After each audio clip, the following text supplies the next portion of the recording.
Alrighty, so you want to learn how to play Japan. This is part 3. We will be dealing with ships and ship conversions in this video. So the first thing you want to do, as I've quoted in the first two, you're going to want to need to take a bunch of notes. So what you want to do, you want to open up your tracker to your save game that you loaded up before. Come over here into tracker, and you're gonna want to go to ship classes, change it over to the IJN, Imperial Japanese Navy, and then what you're gonna do is go through these different categories one at a time. You could do like multiples at once, but it's much easier just to do them. CVVs, Japan doesn't get any. CVs, here we go. These are all the carrier classes that Japan gets. You want to go through these, excuse me, and look at them and make sure these are ships you want to build. With being how they're carriers, you will most likely build all of them. A lot of people don't like the Shinano because it's so expensive. And it's not that great of a carrier. Let me stretch this out. So basically what you pay to build it is the durability per day. So this boy is going to cost you 157 naval shipyard points a day for pretty much the entire game to build. And he only carries 47 aircraft. He's just not worth it. In every game I've played, I stop him. He's just not worth the build points.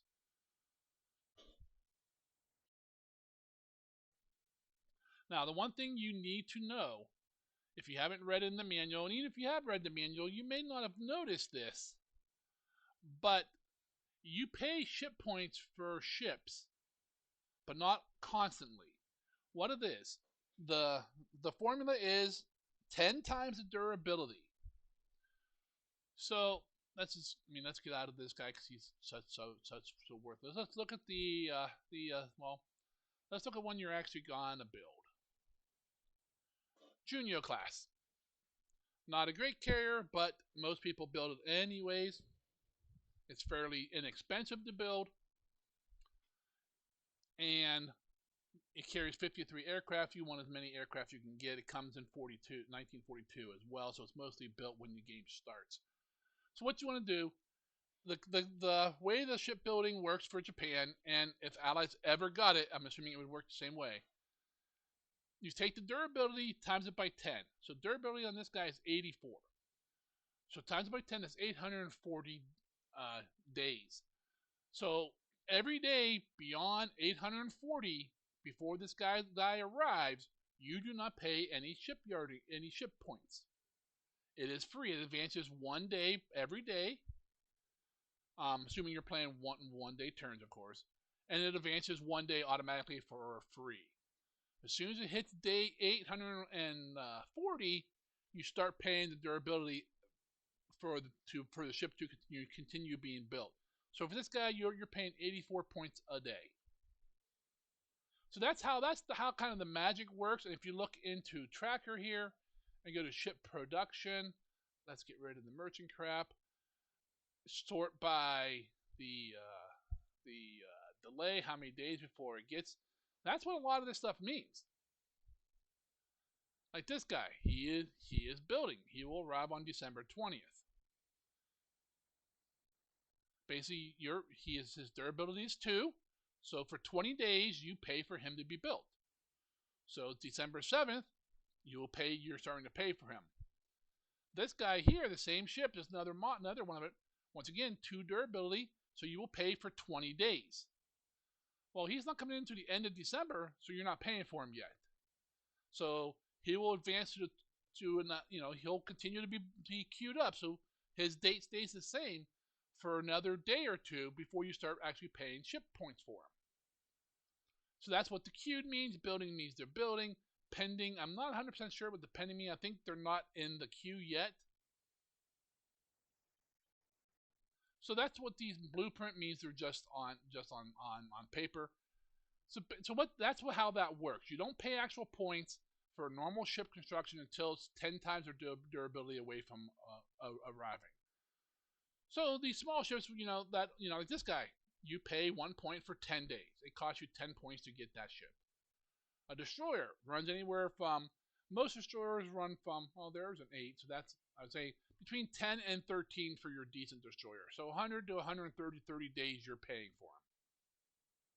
So this is kind of an idea of where, so all these subs that are coming in like 44 and 45 and even in 43, people haul them and they're like, well, why isn't my ship points going down? Well, because you're not paying for them yet. Why would you haul a sub that you might want before you're paying for it? So the trick is, don't haul them. Let them take that free day.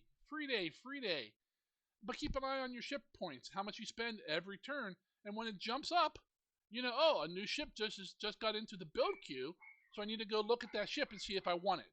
If you don't want it, then you haul it. Because if you hold it when it's 200 days away, it'll always be 200 days away, whether you're paying for those days or not. But if you hold it once you start paying for it, and you only pay for 100 days, well, you got 100 days of free building. Then you decide, oh, I want this ship, and if you hold it, you got 200 days to build. You got 200 days to wait. But if you let it build for the 100 free days, now you only have 100 days to wait. Now 100 days is a long time, but you got to approach this in a smart way. Why turn stuff off that you want or you might want if you're not paying for it? Now, a lot of these merchant ships you're going to turn off because you don't want to mess with them because they're crap. And that's fine. You turn them off. But ships you might need, like subs. My one game, I ran out of subs. I had like 10 subs left in early 44. I mean, it's like, oh, I have no subs left because I turned them all off. I should have kept on building them. But I didn't, so I was out of subs. So you go through, and that's what you look at first when you start to decide which ones to turn off, which ones not. Well, it's probably not first. You want to go through all your notes first, but I just wanted to explain this so you knew how shipbuilding works. That's how normal shipbuilding works. And if you played Japan before, you know you can accelerate ships. You can accelerate, I believe, any ship, whether you're paying for it or not. So you can accelerate. Let's just kill these. Let's go right to carriers. All right, here we go. This ship is 1,200 days away. Durability is 61. So you only pay for this ship for 610 days. Roughly 2 years. But you can accelerate it now. You can turn this bad boy on and tell it I want to speed it up. What it does when you're beyond the 10 times durability is you pay the durability and it moves a day. Then you get your free day, so it moves a day. So accelerating ships that are beyond the 10 times number is actually cheaper than accelerated ones below it. Because when you accelerate beyond it, you pay double, while you only pay one time, but you get two days. Now once it hits that 10 days and less, like this guy here, the Junior, he's at 840 days, but he's 6 months away. Now if you accelerate that boy, you're going to pay 3 times the amount. So you'll pay 252 a day. But it only cuts the time in half. So you're paying for 3 days, you're getting 2. So the thing to do is accelerate some of these long, old, big ships that are coming late in the war, because you're not paying for them at the moment. Now you will pay for them. You pay the durability for 1 day, then you get your free day. So you're paying once, you get 2 days. Once they hit that magic times 10 number, you pay 3 times for two days. So you see the price really jumps at that 10 times factor. Now, sometimes you turn them on accelerate, and you just accelerate them the entire time because you don't care, because you want them as fast as you can. And carriers are one of those things you may do that with. Hey, I'm running out of shipyard points. I'm not turning my carriers off and accelerating. I'll cut ships somewhere else. And that's a very normal strategy. Lots of people do it. I've done it. I'll go turn subs off so I can afford my carriers. To accelerate Junio, you have to turn off basically 8 to 9 subs that you're paying for to get that amount of points. Might be worth it. Subs are probably the king ship in the game. I know battleships are king, but they're not. Aircraft carriers are the king in World War II on. We learned that in World War II, and it's been that way since then. Until they invent the helicarrier or whatever's coming next. Aircraft carriers rule the seas. They project power way better than any other ship can. So in this game, you want carriers as many as you can afford, as soon as you can have them. Now the reason you want them sooner is because carriers. Say you get a carrier in June 45. Well, hell, the war's probably over by then. All you got is a loot pinata for the Allies to sink. Your carrier will arrive in port. Hopefully he's probably bombing Japan at that point. He might bomb at the turn it arrives, if you don't realize that it's there. And the aircraft are going to possibly be the end game models, maybe not. And the pilots are going to be 40 or 50 experienced, not even really skilled pilots. You're going to bring it out of port right into the U.S. Armada, when he has 15 carriers, 7 light carriers, 50 escort carriers, and he's going to die a pointless death. So if you're not going to accelerate these guys and get them up into 43 or early 44 at the latest, don't build them. All you're doing is giving the Allies more victory points. At least that's how I feel. Other people may agree. Other people may disagree. You play your game how you want to, and see how it goes. So back to my original statement before I went over how ships are built. You can come into here. You go in the ship classes. You go one by one. Carriers you don't really have to do because you want them all. Some of those ships you do want to go through. The XAKLs. These are the civilian light cargo ships. By light, you're looking at, the tonnage. The biggest one here is 2,000 tons. The smallest one is 215. That's not it's a big ship. Destroyers are about that size, but it's pure cargo. So you want to go through, take your notes on these ships. The ships here, the first number is how many you start with, how many you have at this point in time. This is a fresh load, so this is on December 7th. The number in parentheses is how many are in the build queue. So you want to go down through here, take your notes on these, classes. Go to the cargo ships themselves, the XAK, do the same thing. Write down how many you're building, speed, endurance, tonnage is important for which port you can dock in, what capacity, cargo, troop, and liquid capacity. Durability doesn't really matter, but you can write it down because durability is how much you pay per day. So this ship here, the Usan A cargo ship, costs you 20 merchant ship points per day to build it. So you want to write down the points of the cost for it too.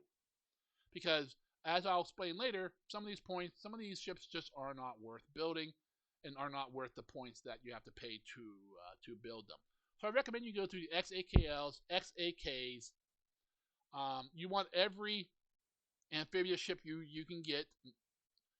Japan doesn't build a whole lot once the war starts, so you want them all.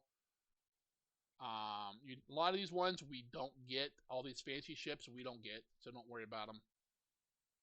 Come up, tankers. You want to write all these down. The other one you want to do, let's see. Come on, there's tankers. You want to do oilers. If you don't know what the difference is, they're both giant liquid containers, and at sea, one can refuel ships easier than the other in task forces. Oilers can go into a replenishment task force, which you can refuel other task force and ships from. Tankers do not. Now you can refuel a ship at sea from any other ship, but I believe what the efficiency of the refueling and so forth depends on what type of ship they are. Oilers will take it right out of their cargo at like a 1-to-1 ratio, where other ships will not. So you want to do XAKLs, XAKs, tankers, oilers, and I recommend subs. You want to look at your subs. Now you want to look at all midget subs. They don't cost much. I mean, they're 10 points, but they're not in the build queue, so you can't really stop them. They show up when they show up. Nothing you can do about that. You want to look at the SSTs, the transport subs. They all come later in the war. And you want to look at the regular subs. Now Japan starts with a pretty good sub fleet and produces quite a few more subs if you want it to. So I'm going to hop out of this view, go over to my personal notes, and we will start with subs since I just talked about them.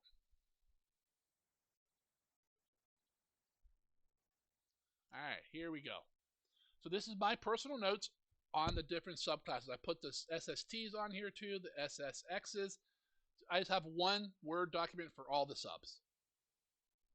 It just makes it, you think about subs, you want to go to one document, thought, oh, what kind of sub is it, and so forth.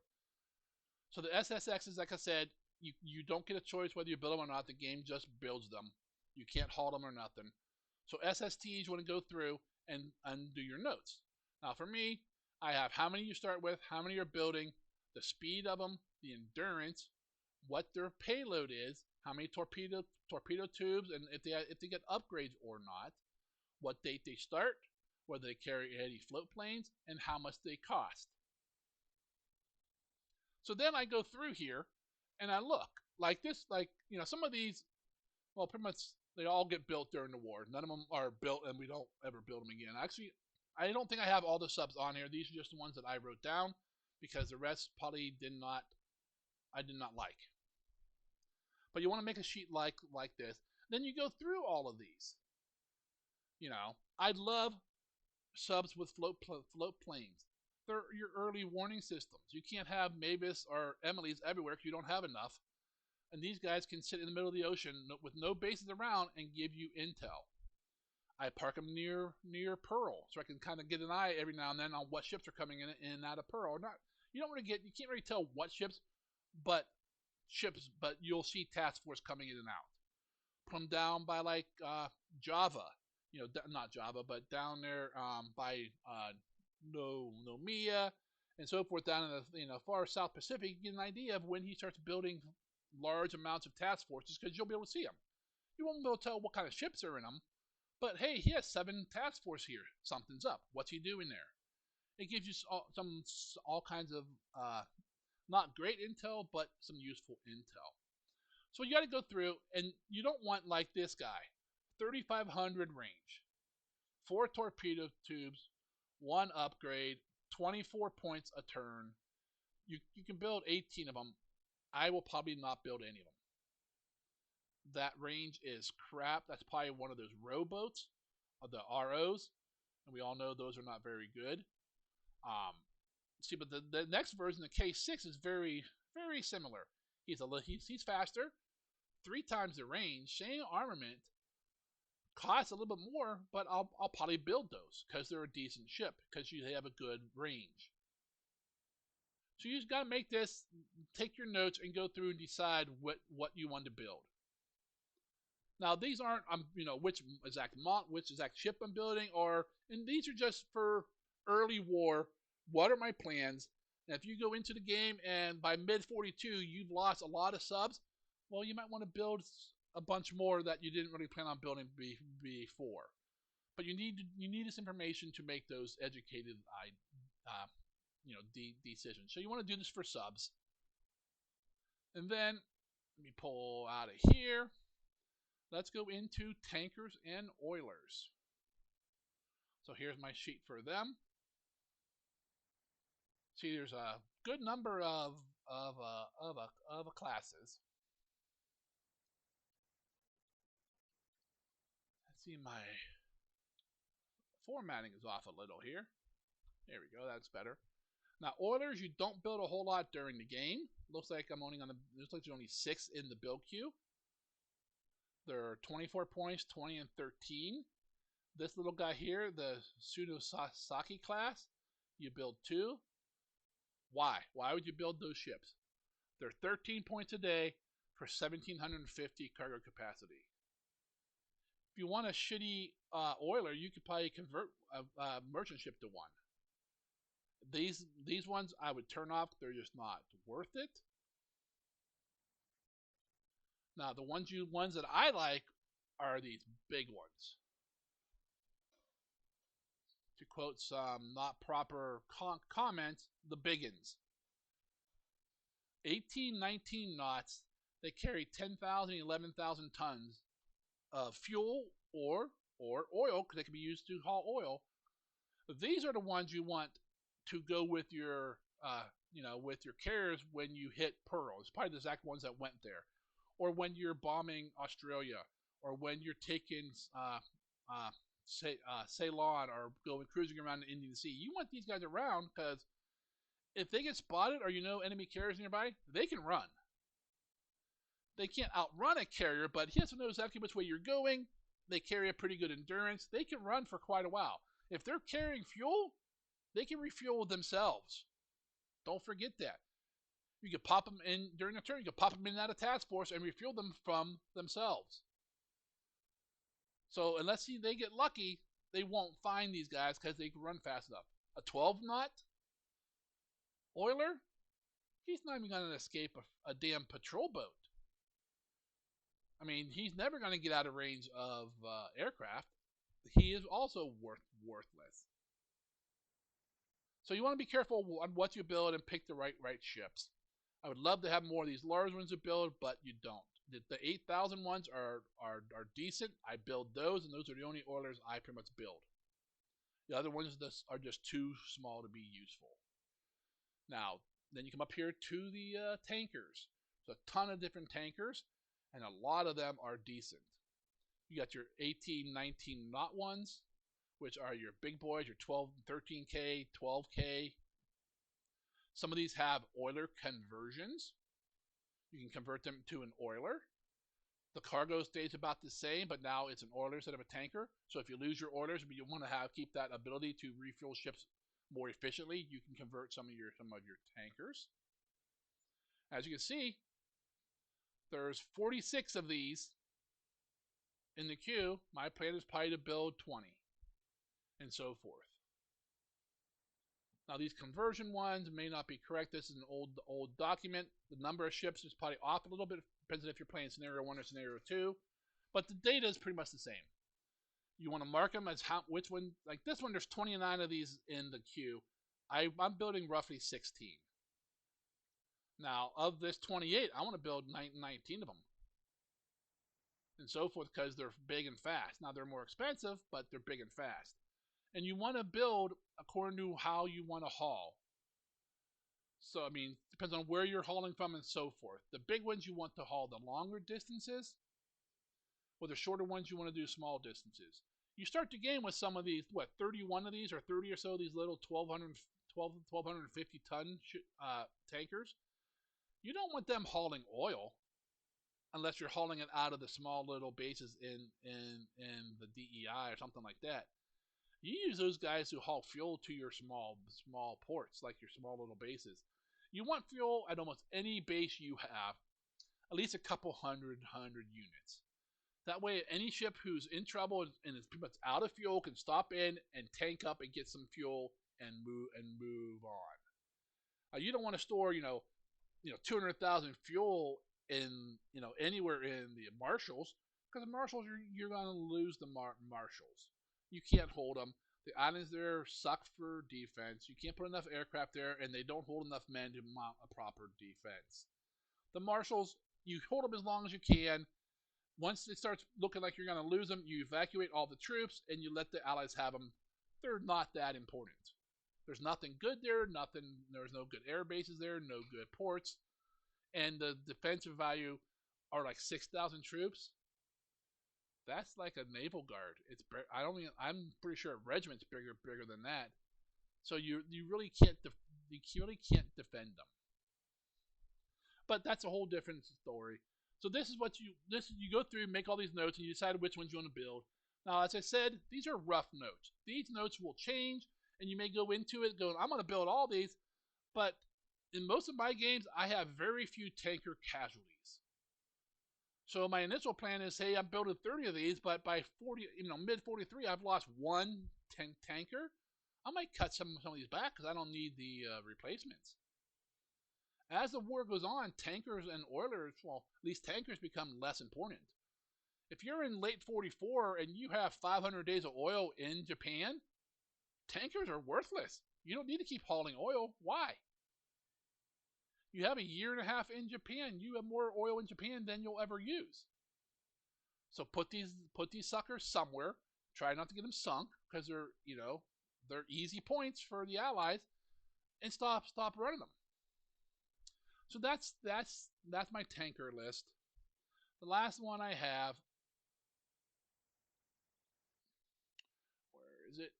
My lovely Merchies, as I call them. These are the XAKs, XALs. And I write them down. I write down, here's the models. Here's their conversions.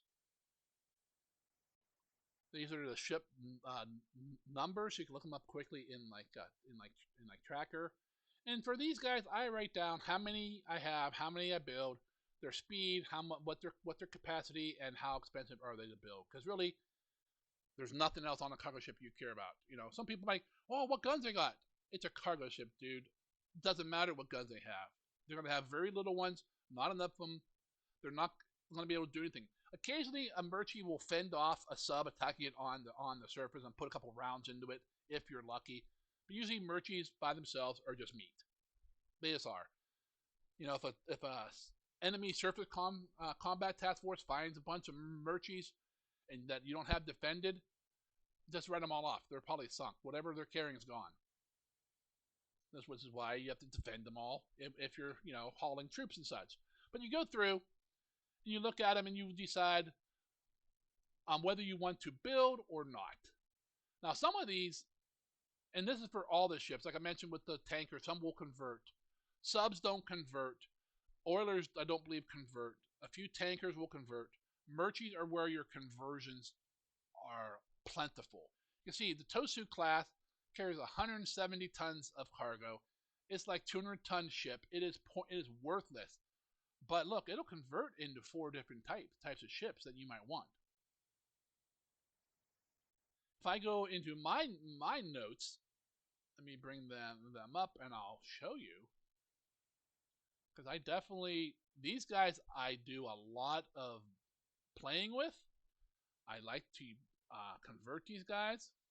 Let me bring this on for us. Alright. Let me get rid of the Merchie list. Here we go. So basically, here's the XAKLs. Here's the same information you see I have over here. I convert the hell out of these guys. I have 37 of these, and for 1 point a day for 10 days, I'll build that last one. I convert them all to patrol boats. Now, are these the best patrol boats around? No. They carry some anti-sub weapons, some depth charges. They have a gun or two. And these are probably 10 or 11 knot, so they can escort other task force. They're not the best escort, but early in the game, you don't have anything good. Anything with a depth charge is a good escort in the first year of the war, because you don't have anything better. So you want to convert them to patrol boats. You can also convert some to the ACMs, but personally, I don't think you should use those. There's other models that I think go better, like the Kiso E. It's a much larger ship. 795 tons of cargo space. It's probably about a 1,500-ton ship. They cost 3 points to build, which doesn't matter because you start with 69 of them. You don't get to build any. I convert them all, or most of them, to ACMs, and the rest to patrol boats. If you're not sure what an ACM is, it is a mine tender. Basically, you put these in ports where you have defensive minefields, and they tend to the mines. Make sure they stay attached, keep them in good shape. If you do not have ACMs in your ports, your mines will slowly, I forget what the right word, but they go away. You'll lose, and it's in the book, how many mines a day you'll lose, depending on whether you're in a port, you're in shallow water, deep water, and so forth. Eventually, all your mines in the port will go away if you don't have ACMs tending them. So you want to put these in your home ports and places, because Japan starts with a bunch of minefields, whether you want them or not. And some of the bases are good places for minefields, other ones are not. But you also want to lay your own minefields. One of my favorite things to do, let me just pop out, let me shut these down and kind of, change topics here for a minute. I love minefields in these islands, these bases off the coast of Japan. The reason I like these so much, because most of your cargo runs are coming up here through the East China Sea over to probably Nagasaki. Well, the Allies are going to put their subs right here in the deep water. They won't put them over here in the shallow, because why? But they might even run through they'll patrol all around here. I couldn't tell you how many times I've killed Allied subs in these bases. Southwest here, um, Fukujima here, and these guys too, because people like to patrol off the ports here as well. Let's go out here, dump 100 mines, put an ACM here, and let it sit the whole war, the whole war. I'll be surprised if you mine all these little bases here, that you don't kill several subs. Now, one mine may not kill a sub. It's going to send them home, and that's a mission kill. I love mining these. Plus, you're going to want to put mines at like other bases like Truk, Guam, here at Okinawa. You want to mine these because they will eventually take those bases. So you want to put mines there and keep your mine tenders there to maintain them until it's under attack. Then you want them to flee because they're just going to get bombed while they're in port. So let's go back here to my notes. And then like these two AKLs, the standard E and the standard F, I don't build at all. I stop those. I'm not going to build those. Just don't need them. That's 200 and some ships that are 1 or 3 points each. They're kind of slow. They don't carry enough that's worth their crap. I stop them all.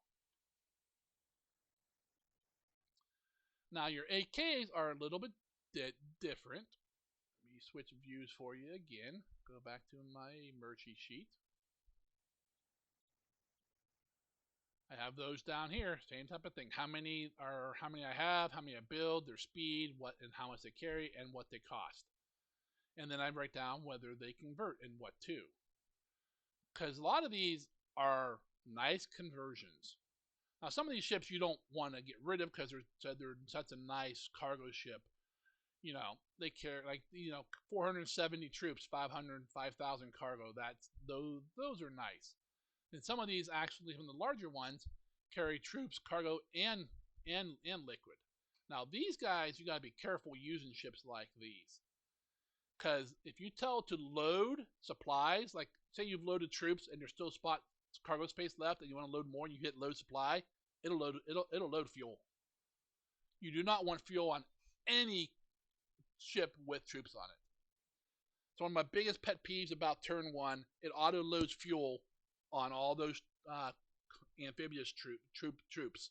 All those amphibious task force. Like, why would you put gasoline in 50-gallon drums next to men? That's just, I hate that. It just drives me insane. But a lot of these, you want to go through and you want to look at the conversions, because Japan doesn't get many AKE, so you want to convert a few. So what you do, you go through each of these models. I can go to an AKE. You find the ones that are the biggest. I believe that's the Jaime. I believe that AKE holds 4,900 cargo. Because what that matters is the cargo capacity determines what size shells and ammo it can refuel. There's charts in the back of the manual to tell you what every weapon in the game, what it requires to be rearmed, what port size, how many naval support, and so forth. It gives a rating for it. And as long as that rating is below the cargo capacity of the ship can rearm them. Now, the U.S. gets large ones like 6,000 or something, I believe. Japan, the biggest one I've seen is 4,900, so that's the one you want to go with. You want to convert 3 or 4 of these, just because they're so useful. And these will sit. You don't put these in your large ports unless you're expecting a bunch of ships in to get all rearmed at once. You put these in the ports that can't rearm them normally. So, hey, I have a port size 4. I need to rearm a battleship. Yeah, good luck. That's never gonna happen. You park a large enough AKE there, you can rearm those 12-inch guns now. So you got to think ahead a little bit of that. And a lot of that is just by playing the game. Up, I'm here. Nope, by my notes. See, I can't read my own notes.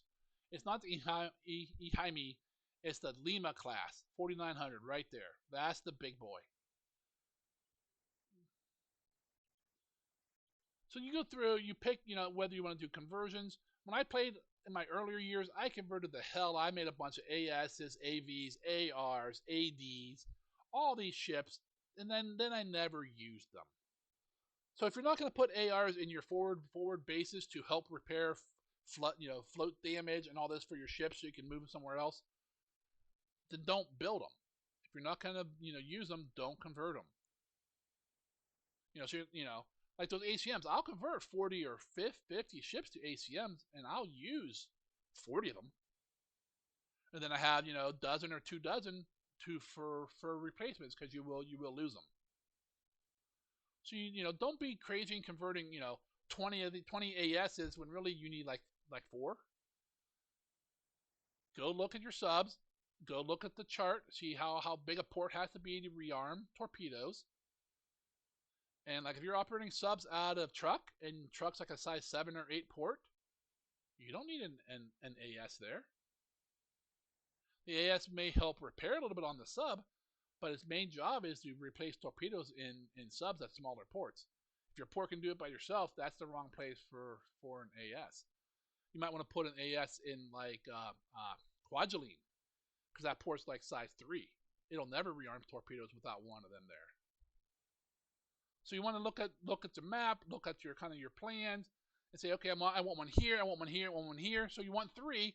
So you might want to make sure you can build or convert like 5. Because if a carrier comes up and hits the port, the AS is probably gone. It's just, it's just what it is. Same thing with the ADs. They reload torpedoes for your destroyers. Remember, guys, we are Japan. We love our torpedoes. Our destroyers have lots of torpedoes. Heck, my one game, I went to bombard Akyab or Chittagong, whatever, up along the coast up in Burma.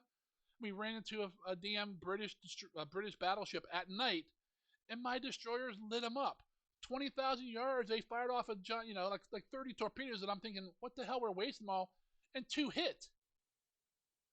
That battleship went from being king of this fight to he's on his way to the bottom of the sea.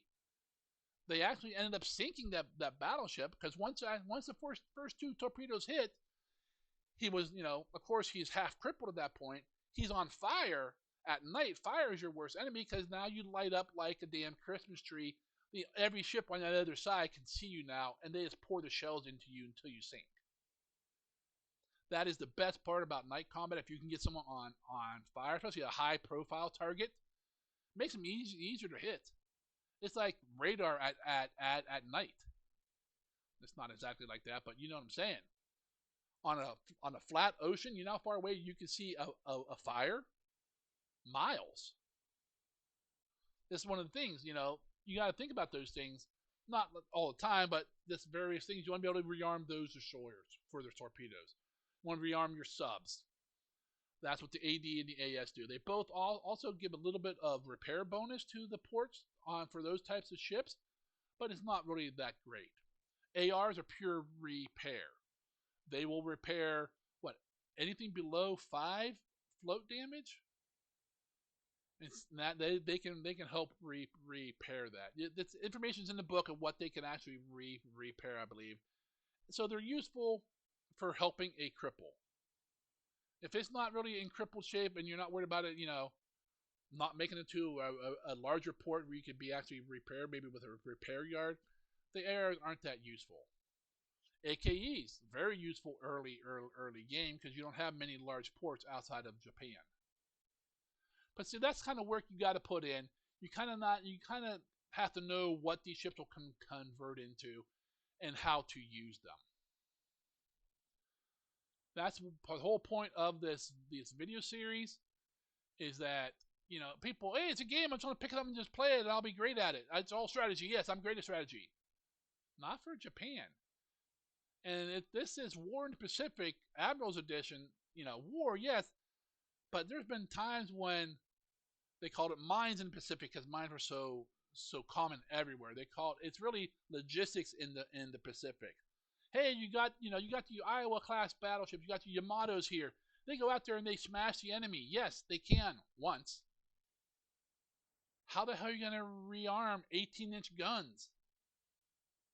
You know, those shells are the size of cars. Your size 2 port in Chichijima ain't gonna have those in stock. Even if you did have enough supply, there's no way in hell. You got to think of this stuff ahead. Where are going to rearm your battleships, your heavy cruisers? Now, once you get a port to size 7, a lot of your trouble goes away because that rearms most common weapons. But a size 7 by itself, I'm pretty sure won't rearm a Yamato main gun. I'm not sure if it'll rearm 16-inch. It's going to be really close.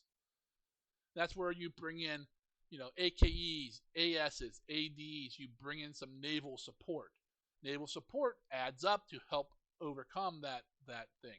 It's all in the book. You need to read that section on, I think it's maybe under naval or under logistics, on how to rearm your ships, and look at that chart and look at your biggest guns. The Yamato, you get 2 of those if you build them. So that's not really the common one. You want to look at like the 16 or 14-inch guns your battleships have, and torpedoes. You want to make sure you're at least one port in each of your region can rearm them. So if you go down and take all of the Solomons, your closest port that can rearm them is going to be Truk. That's 3 to 4 days away. So it's 3 to 4 days there, maybe a whole day to rearm, then 3 or 4 days back. They're gone for a week while you're fighting in the Solomons. You're going to want to put something at Rabaul or another small base that might not get bombed to be able to rearm your ship so they can go there, rearm it, and come back into combat.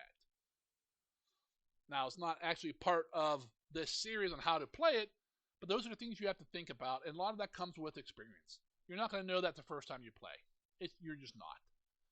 You're just never going to know that information unless you've read the forums, talked with players and got tips and stuff from them. That's just one of the things you learn with time, and that's what it is. That's why you want to play those smaller scenarios, and you're playing the Coral Sea, and hey, I want to rearm my battleships. Oh, I can't do that anywhere. Well, there you go.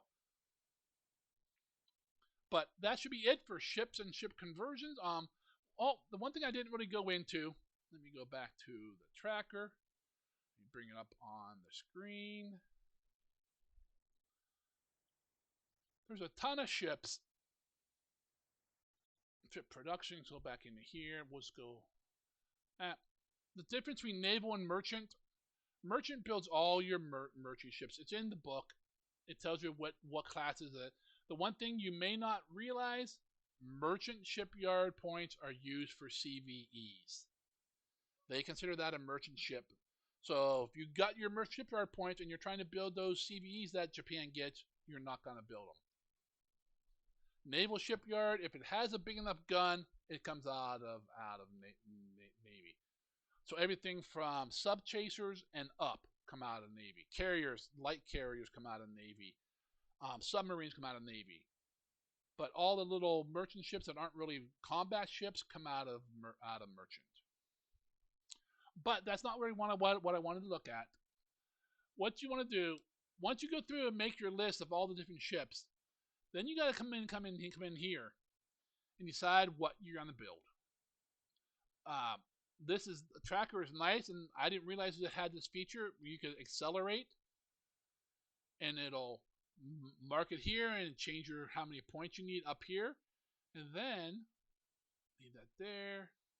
Come down here and do an HI cost. Here you go. Tells you normal build, accelerated, and if you accelerate it from day 1, your points will go up, but you'll get it faster. I mean, you can't do this one, but you see what I'm saying? It'll tell you how much total HI you'll spend into it, and so forth, and when you will get it. Now, a lot of these numbers are blank because it's turn 1. Shipbuilding hasn't started yet. Usually, this information, and you can't change your ship orders on turn 1 against a human opponent. You can't even get into the ship availability screen. It is blocked out. That's why I said load a game as against an allied AI so you can look at it. On turn 2 is when I recommend you come in here and start holding your ships and doing all this, and this data will then populate correctly. But you come in here and pull this information up and see exactly how many heavy industry points and navy points you'll spend to build any given ship. You'll be surprised at some of the numbers. They're, I won't say ridiculous, but you'll be like, holy cow! I didn't realize they were that much. You know, yeah. Shokaku is a durability of I think 80. That's 800 days. That's 3 years, 2.5 years to build a single carrier. That's just how it was. Not everyone has the U.S.'s capacity in World War II to put that crap out faster. But you'll come in here and you want to look, and some of the big ones people like to stop is the Yamato class. These suckers are costing you 233 points a day until they're built. The Musashi doesn't come in to December 1st, 42. So you're going to pay 233 points a day for almost an entire year. That's a lot of points. I'm going to pull up a calculator on the side here. 233 times, let's just say 360 days. That's 83,000 naval points you'll spend to build a Musashi. Do you realize what you can do with that many points? That's 83,000. So, you can't build Shokokus, but if you could, and accelerate them, they're 240 points a day. So take the 83,000, divide by 240. You can accelerate, for stopping the Musashi, you can accelerate a nice carrier for an entire year, 349 and a half days, for the same price you're paying for that one Yamato. Most games, I stopped both of these. Some games, if we before I did variant points, I would build the first Yamato just because 18-inch guns. Come on, the only thing that can stand up to that is an Iowa. So, and these guys can take a hell of a beating. I believe 212 deck armor. I believe that stops 1,000-pound bombs. I mean, they'll still do system damage and maybe fires, but without torpedoes, they ain't sinking the ship unless they bring battleships in. I think the Yamato in real life took, 7 torpedoes before it sunk? Most ships are sunk with 3 or 4. So just an idea. Sometimes I build one of these. In a variant game, I won't build any. I'll convert ships to this class, and that saves me 466 ship points a day. If you look at the deficit on turn 1 is 856. That's half your deficit for 2 ships. So you got to kind of look at that and decide whether you want to build them or not. Another area I like to cut ship stuff, light cruisers. They're not that useful like in 44 and that 40, even late 43. They're not that useful because Allied destroyers are almost as powerful. So I halt most of my light cruisers too. They're 30 or 40 points each, not a whole lot, but I usually halt them. And then subs. Subs is another place you can save a lot of points at. So see, most of these are 33, 26, 24. They're very expensive for what you get. I think they're overly expensive for how easy they die. But I'm sure they had some reason to put the durability so high, maybe because it's the technique of building subs is much harder than building a destroyer. One sub, you halt one sub, you can build 3 destroyers. Just kind of putting it in some easier to understand numbers. So you can see kind of what the ratio is. Now, I'm not saying you halt all your subs, let them run until you have to start paying for them and then stop them. That way they're only, a year out if you need them. You start losing subs, turn a couple of them on. One other trick, and now I haven't told many people this trick, but I will show you guys.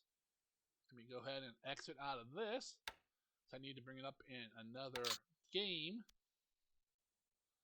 See if it comes up. Yep, it's coming up. Oh, let me turn off tracker over here. Oh, come on. There we go.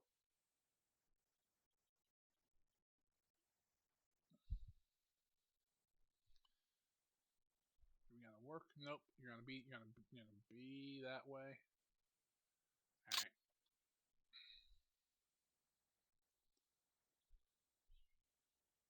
Here we go.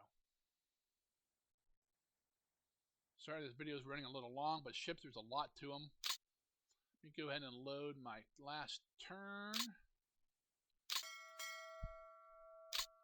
See if I have it on here.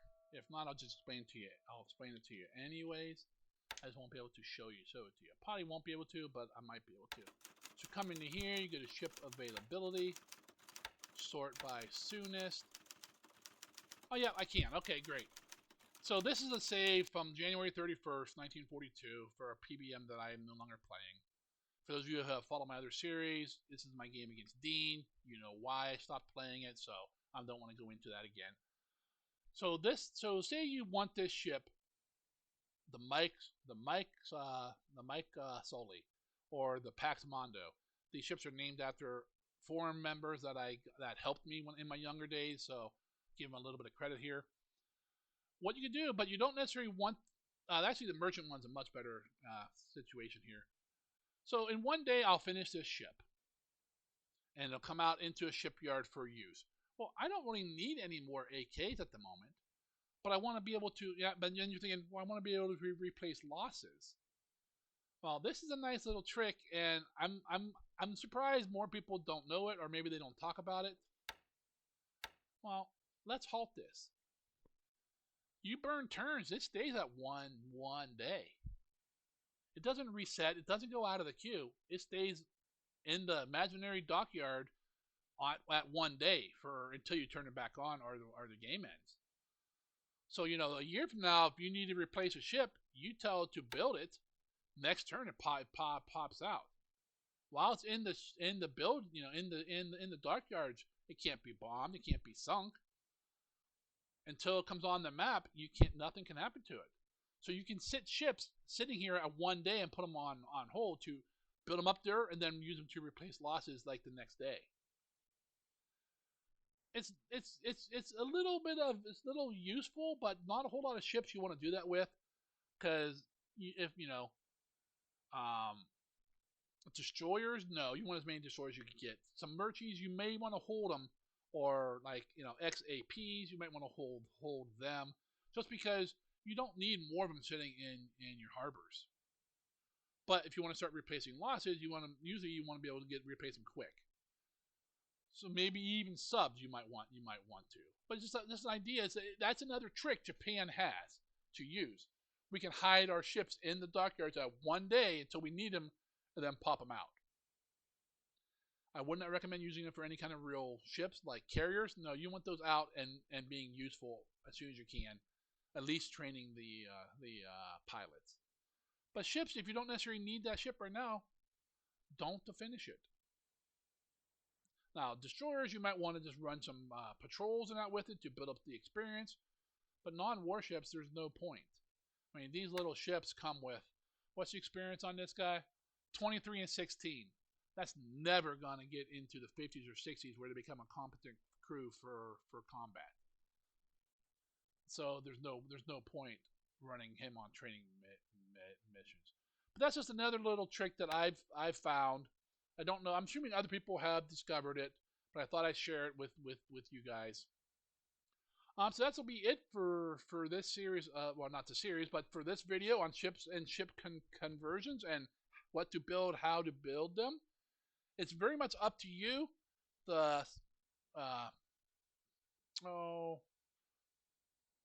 If you ask other players, I forget what the word is. Can't think of it for a group of players.